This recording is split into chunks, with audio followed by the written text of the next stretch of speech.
Welcome back. If you're savoring that first cup or fifth of morning coffee, plan to have a chocolate bar this afternoon or wine with dinner, you may or may not be giving yourself a health treat. It all depends on which studies you believe. You know, more and more information indicates these indulgences are actually good for you. But good for what? And in what cases do the positives outweigh the negatives? To get past the myth and look at the science, we interviewed a cardiologist, a dietitian, and a cancer specialist. First, about coffee.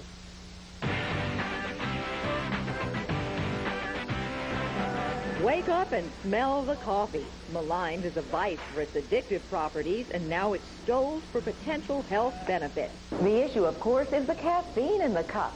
Some studies say it's good for you, others say it's bad. So which can you believe? The two most recent benefits that we're seeing go into researching the correlation between caffeine and Parkinson's and caffeine and adult onset diabetes.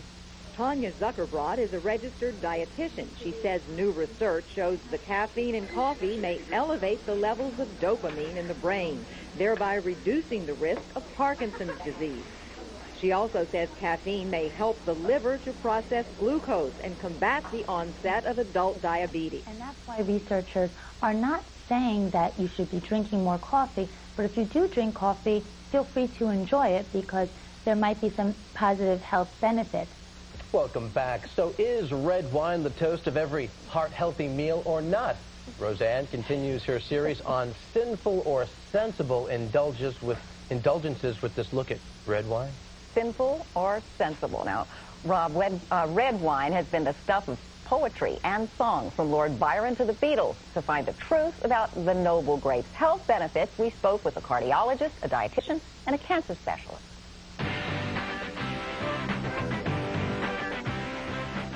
Wine is a social beverage, and many feel it contributes to the enjoyment of a meal. Dietitian Tanya Zuckerbrot says she advises her clients to drink red wine sparingly. We find that all of a sudden there's a paradox that too much all of a sudden causes cardiovascular disease and maybe some forms of cancer, particularly breast cancer in women.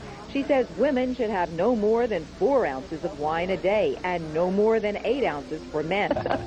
The ancient Mayans used to believe that chocolate gave you knowledge and good judgment. Chocolate has been described as a mood enhancer, an aphrodisiac, even a heart-healthy food.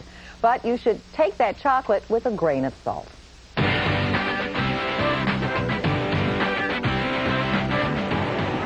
It's rich, it's creamy, and for many, chocolate is the ultimate taste treat.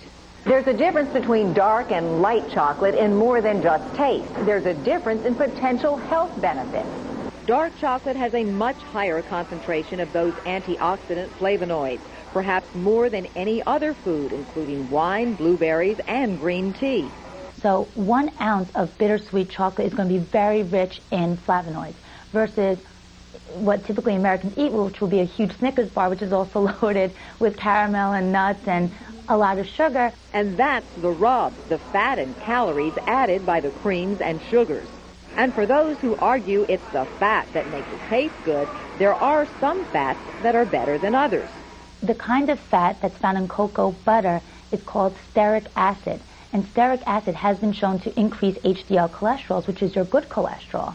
So if we can get people to eat dark chocolate that's made with cocoa butter, then that is going to be the healthiest way to add some chocolate into your diet. Unfortunately, most chocolates processed in the United States don't use cocoa butter because it's more expensive. For those who want to use chocolate as a pleasurable preventative, the darker, the better.